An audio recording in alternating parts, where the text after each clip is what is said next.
Welcome, bienvenue. Welcome to the Karen Bashford Show. This is I could rename it the Sloth or Beaver Show, but more about that later. This is a show where Karen Bashford, an empowerment mentor who tends to focus mostly on, I would say, ladies of a certain age, but there is a lot of what she says that applies to all of us, frankly, certainly me. And we discuss topics that are poignant, thought-provoking, and that is the intention. And today is no different. We're talking about the F word. Yes, not that one, madam. Freedom. Freedom. What does it mean? And what type of freedom? Because freedom is not just an emotive word, it's an expression, it's a direction, it's a thought pattern, it's a process, it's so many things. Karen, welcome to the show. And freedom, that's a big topic to pick today.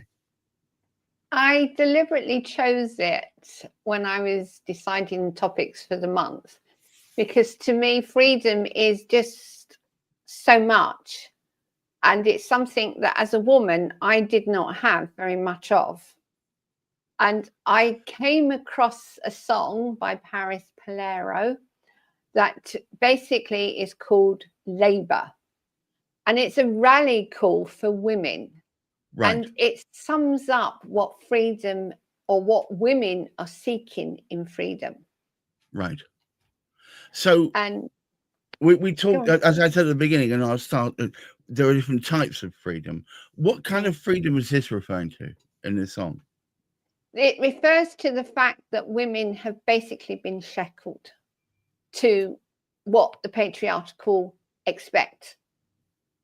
Right. And as a woman who has experienced that shackling, both from her own family, but from also her partners, I'm very much aware that it was only when I started to claim myself did I realize just how much I could say, I'm not prepared to accept this anymore. I think to recognize that you're constrained is probably the first step, is it not? Yes, because if you don't know that you're just following the rules that have been set by somebody else, how do you know what freedom really is for you? Because without challenging what you're believing, you don't know what freedom means to you. It can be financial freedom. It can just purely be an independence of making your own decisions, not being influenced by others. It can be the fact that you just do not want anymore to follow the rules. You want to disrupt and challenge the rules. And you told me earlier, you see yourself these days as a disruptor, but it was not always so, was it? No, it's taken me a long time, even though I've done a lot of work on myself to recognize that I want to disrupt the rules. I do not accept rules anymore, unless obviously they're for safety reasons. Yes, I'm not going to challenge safety reasons. But personally, if somebody tells me, no, I can't do something because, I'm likely to turn around and say, who says? But, and this is, please don't think this is me jumping to the defense of men. I wouldn't presume to do that. But I don't think that many men realize that they are perpetuating this patriarchal mode of constrainment and expectation that often women are put under, that they have a certain role they should play, and if they step outside that role, they're an uppity B1 TCH kind of person, and you know. But I also remember that change only comes from people who are willing to push against the norms, are they not? Change comes from within. And even though we have all these rules in society, that doesn't mean to say you have to comply with them. Doesn't mean to say that you have to repeat them. I read even this morning quite an interesting post that said, strong women are considered a threat. Weak women, compliant. Well, yes, because we don't push us forward, do they? And they don't push us backward, they don't push us anywhere. Whereas a strong woman, I mean, I remember, as I said to you in the green room, my wife, for the first 6 months of our relationship, was totally acquiescing, completely. And I started thinking, hang on a moment, there's only one person in this relationship. It's me and a reflection, and that's no good. And I demanded now, I carry, oh, well, I don't need to now. She's totally got my number, which I'm rather pleased about. But yeah, so, but I think it's far better to be in a conversation where each side has its own viewpoint than where one side says something and the other side just agrees with it. Being in an echo chamber doesn't lead to development of any kind, does it? No, and if you consider, quite often a woman will suppress what she wants to say because she's fearful of the consequences. And that is not a way to live for her or for the person she's in disagreement with.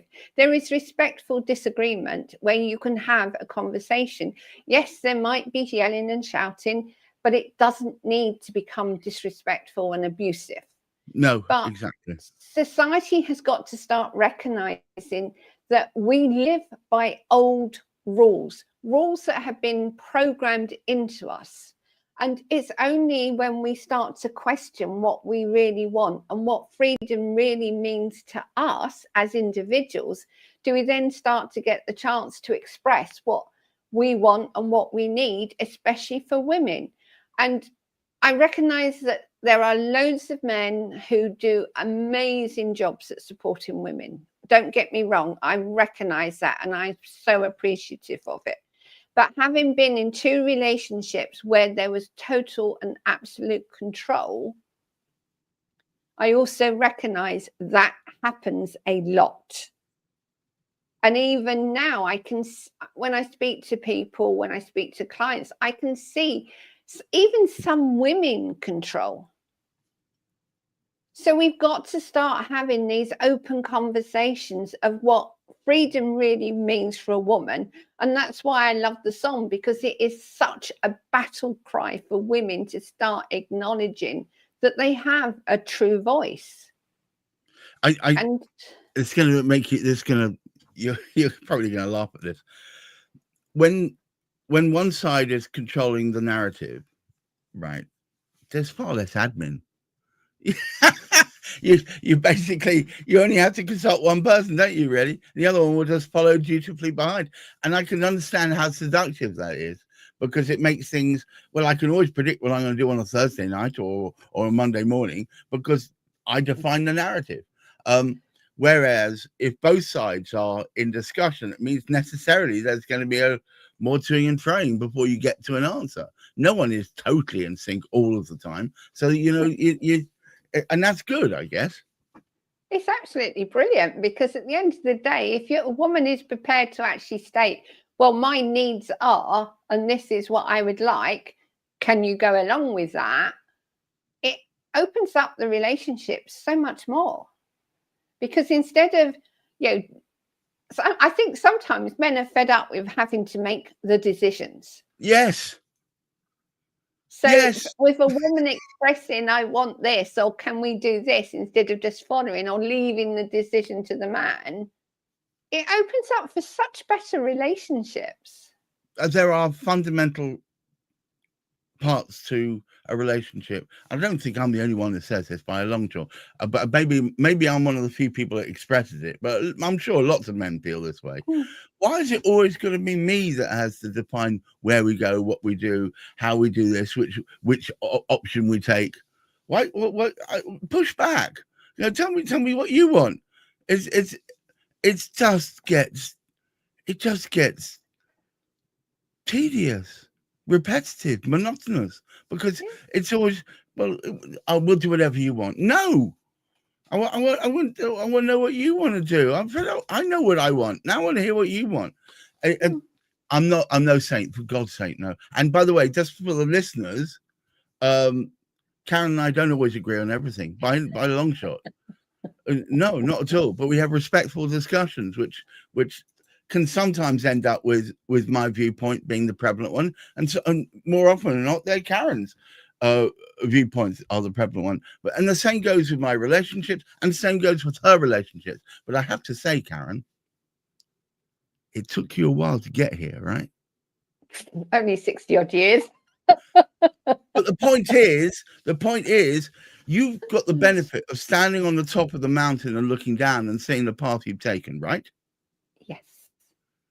And so this is kind of like for you a siren call. So you can explain to other women, you don't have to put up, or you don't have to accept that you only live in this box. Mm-hmm. And that's what everything I do now is about. It's about educating, it's about empowering, it's about creating change, because that is what we so need as a society. Otherwise, we're going to give our children something that keeps perpetuating through the generations. What the hell do we want to do that for? I think it's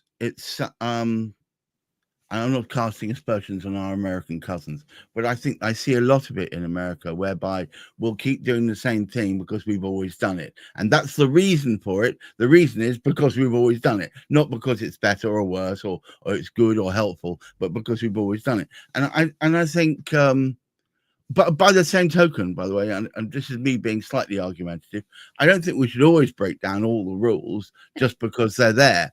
But I think we do need to put a strong spotlight on them and see if they're still relevant. You know, that's where question comes in. That's where I'm so adamant that we need to ask ourselves questions. Now, that's a beautiful segue, by the way, because it was the next thing. It so happens that and you can see on the corner, it's called Sloth or Beaver, that Karen a while back came up with what can only be described as a toolkit for life. And this is in the format of a board which defines, it's arbitrary, but it's a life path, as it were, with two characters, Sloth or Beaver. Sloth is the one that carries on doing what you always do, and Beaver is the one that clears the path, makes things happen. The Beaver's the action taker and the one that makes the space, and the Sloth is the one that keeps you going forward. Now, I don't know if I've got that right, but I think I'm close to it. Close to it. Thank you. Part of that are questions. And you took it upon yourself, and thank you for doing it, to find within the toolkit, which is, by the way, stacks of questions focused around specific topics. So first question, you've managed to find, I mean, there are plenty more in there, but 3 for today. And which stack does this come from? This comes from the life one, because I feel that basically we all have to look at our lives, because everything interconnects into our life. And if we're not living the kind of life we want, we need to question why not. Right. Okay. So let's hear this first question and have a quick ponder.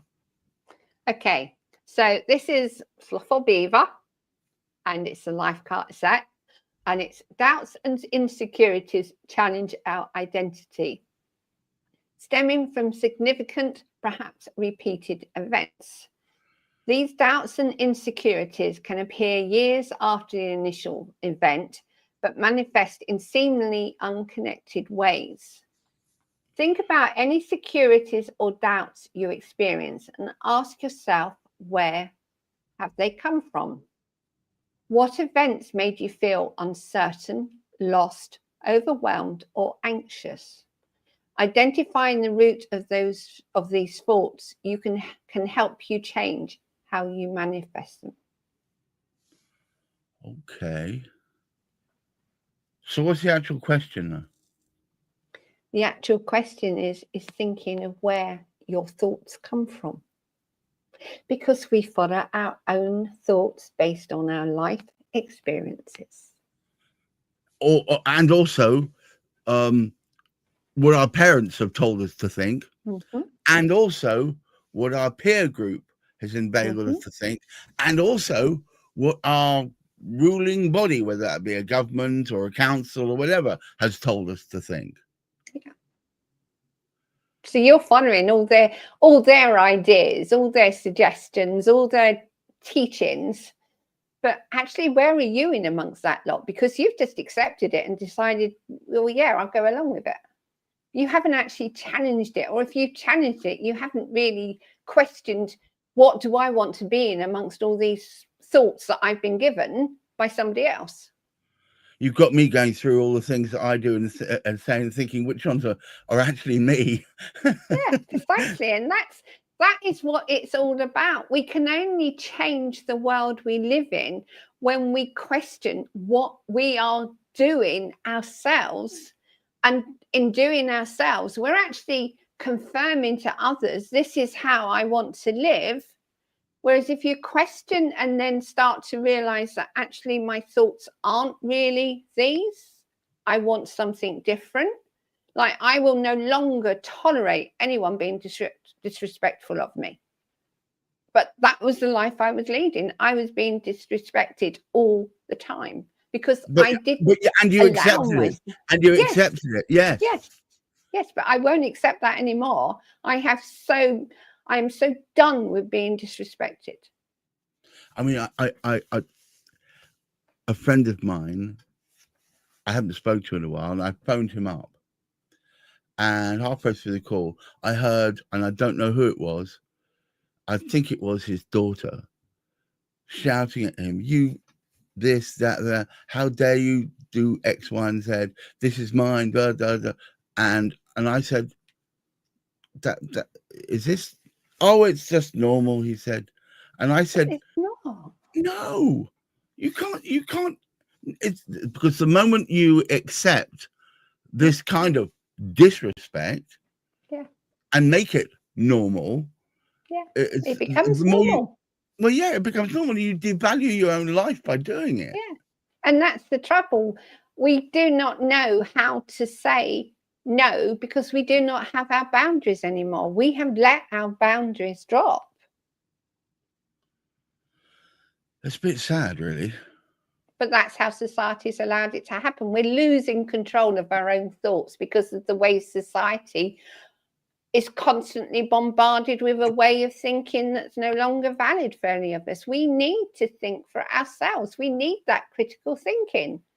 And we're losing it. Unless you're prepared to question yourself, you're going to lose that right to think for yourself. And that is one thing I would never, ever go along with. So I guess what we're both saying here is you have the ability to critical think. You have the ability to look at your surroundings and what has been expected of you. You need to make a judgment call about whether you're doing it because it's always been done or whether or not it's the right thing to do. And I guess it's all defined by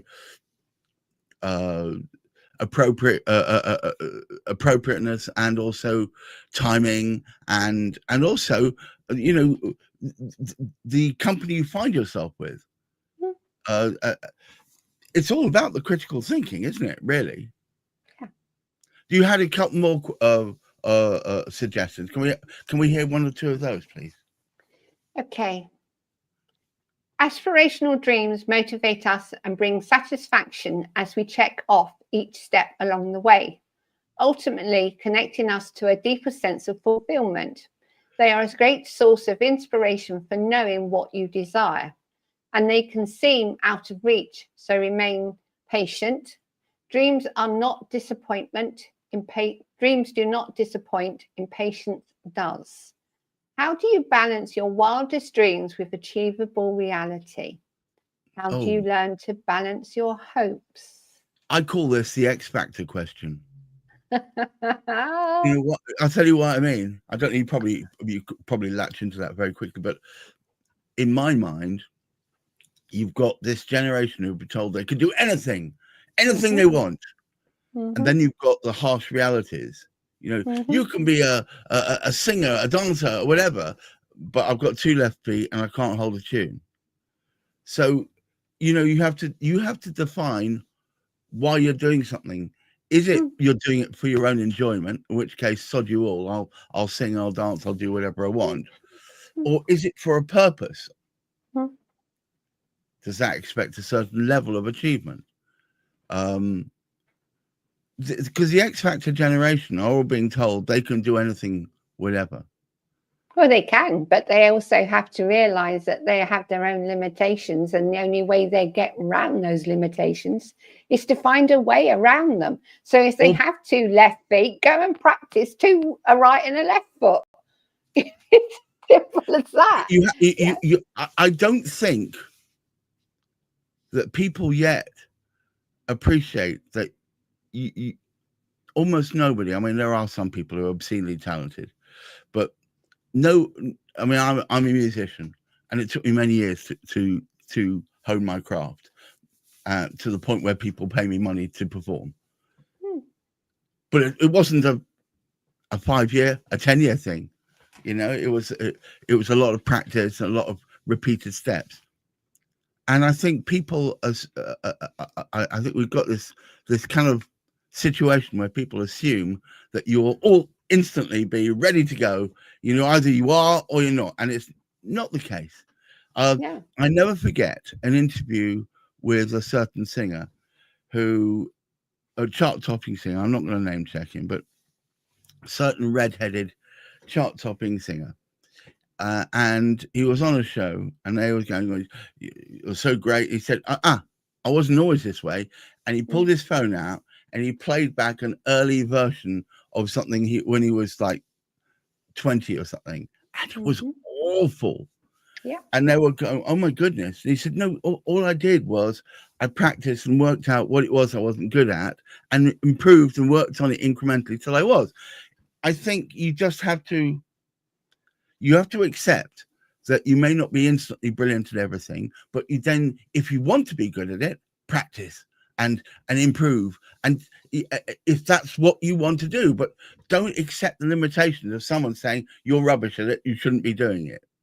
Well, if you look at my life example, my life was controlled by everyone until the age of about 60. It was only because I actually had a nervous breakdown and I looked at my life and thought, oh Christ, what am I doing here? That things changed. But now I've had the courage, because of my life experiences and the practice that I've had, to be able to create the questions that will allow others to question themselves.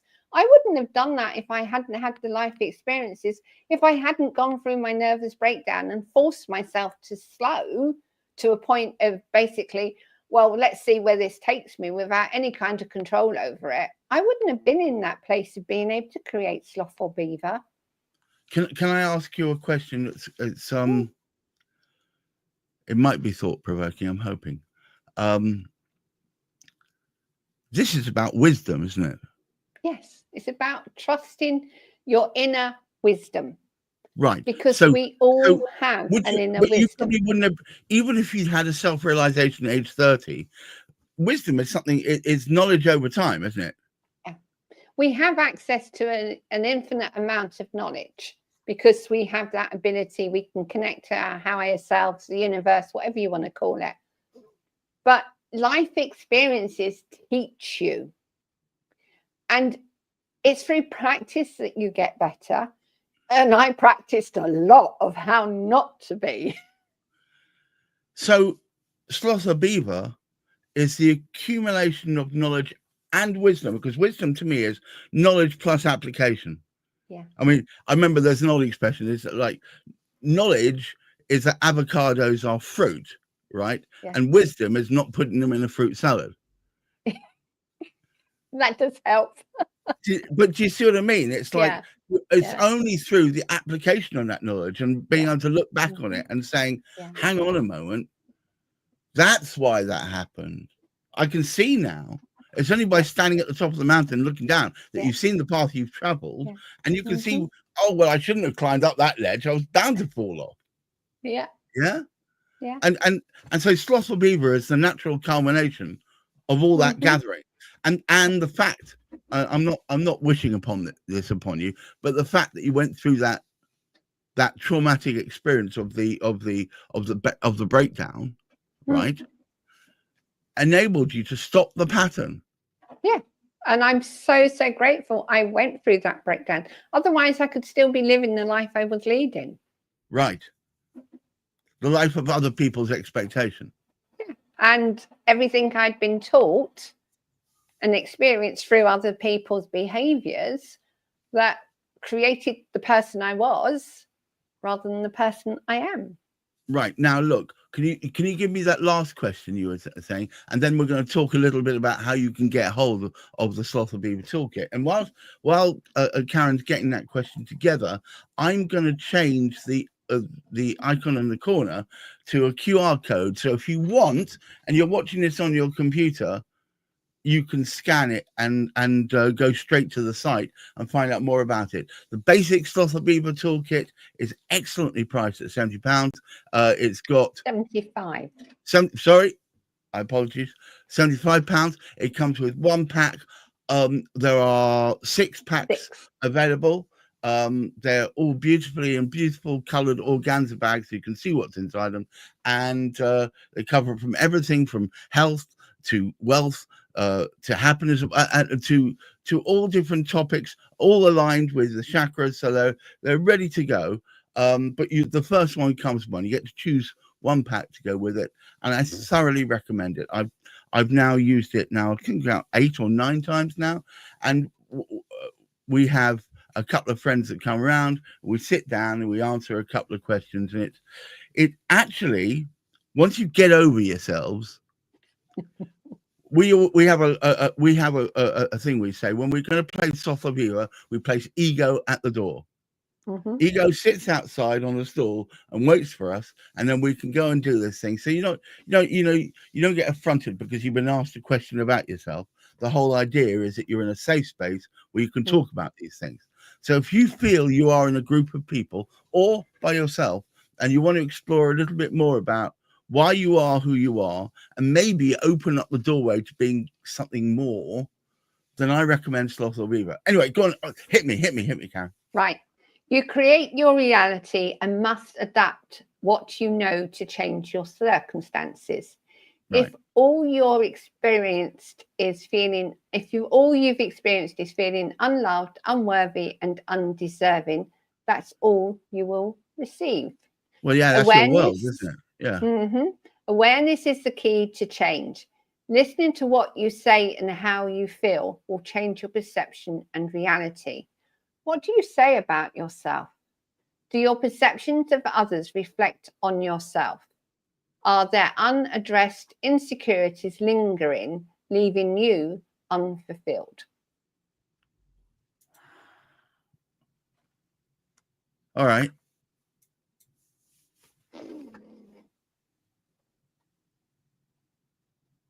Short answer is yes. Most of us would have a yes. Even I can say yes to that. And as to what they are, I think there are limitations I've placed upon myself purely because fear of the unknown, I think. If you step outside, if you step outside of these well-trodden paths, like here's a classic one. Am I here to help or am I here to hinder? Is my purpose to help other people or just help myself? Well, the thing about it is we have become comfortable in our comfort zone. People say that change comes about because we become uncomfortable. I would actually say we need to live in a total place of uncomfortable.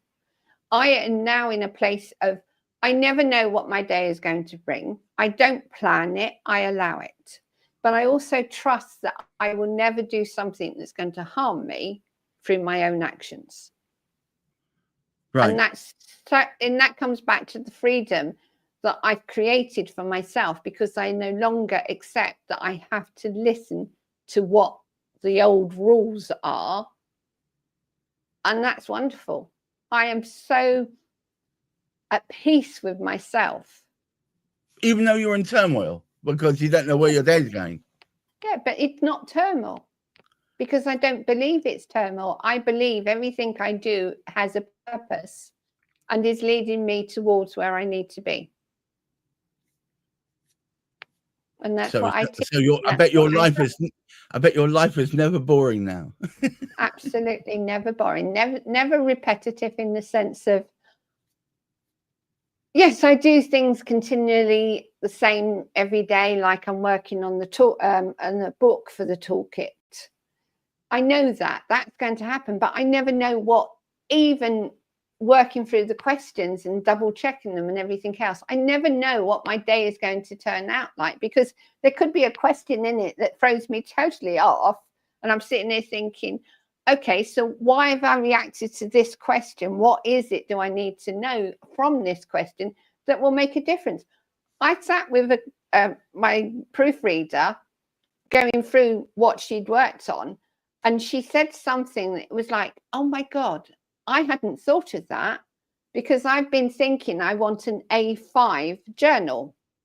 But actually, I realized I only need an A6 journal, because the way the book is designed, it's full of questions that will be utilized again and again. So you'll never have enough space to write all the answers.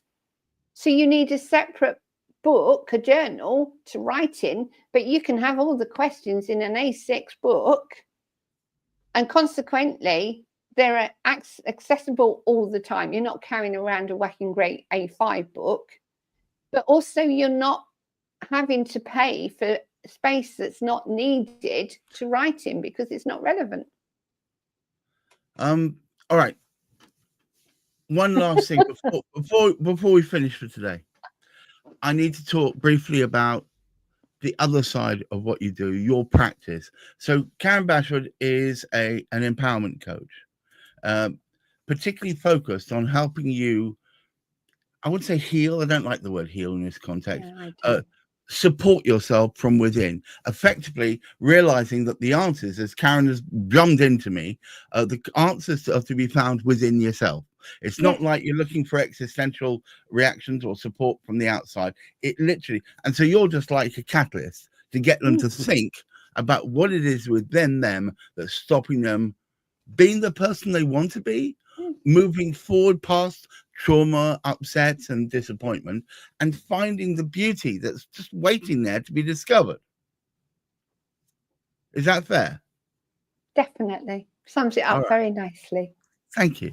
Well, you've done that for me in spades. Now, KarenBashwood.com, I would recommend at the very least you start the relationship, follow her, and watch more of these discussions between myself and Karen. You'll notice there tends to be one thing that tends to happen halfway through a discussion. You'll find me stroking my beard, looking upwards at the sky, usually because she's asked me something or said something which has caused me to throw me off my perch a little bit, which is probably a good thing. She can help you do that, but in the best way possible, so that you actually review why you are where you are, and then perhaps even review where you want to be. And in doing that, you will find your way towards the person that you would love to be seen as, and also to be inside. You know, forget beauty without, beauty within. That's what we're looking at here. Well, beauty always comes from within, even your beauty. You know, you can be a light shining in the darkness because you believe in yourself, rather than that part of that darkness because you don't believe in yourself. I have to say that the most attractive part for me of any person is when you can see they understand their own truth, that they they've worked out why they are who they are and where they're going. That's very attractive, very seductive of any gender, that they know who they are. It just draws you in. If anything, I would love to be more like that. I'd love to be more self-assured and knowing the direction I want to go. And if you feel by hearing this, you're thinking to yourself, well, I would like a bit of that. Well, then your first step should go to KarenBashwood.com. If you see at the bottom there's a ticker there, it's https://KarenBashwood.com. Or the other place to go, of course, is sloth or beaver.com. There, I'll put it on the bottom too as well. So on that note, thank you so much, Karen. It's been, as ever, an education. We are here weekly discussing topics mostly appertaining to the Sloth or Beaver Toolkit, but also about life. And don't forget also, sorry, I know I'm pushing it all. There's also a wonderful podcast. I know it's wonderful because I edit the thing. And it goes out every Monday. It's available on every podcast platform you can think of, but also, of course, on YouTube as well, where you can see Karen either interviewing really interesting people, some quite bizarre, but others, well, they're all interesting in their own ways. I've not yet edited one I didn't find interesting. And also, there's also in between each interview, so every other week, there is a point that you want to make or discuss, often relating to your own reactions to your own life. And I say they've been a bloody success. They're really excellent. So do take a listen or have a view of that. Karen, any last words before I sign off? Be kind to yourself. Do you know what? Yeah, well, let's finish that. Be kind to yourself. To all of you out there, please try and look after each other. Keep your feet on the ground. Keep reaching for the stars. And do look after that mental health. And until next week, goodbye. Goodbye.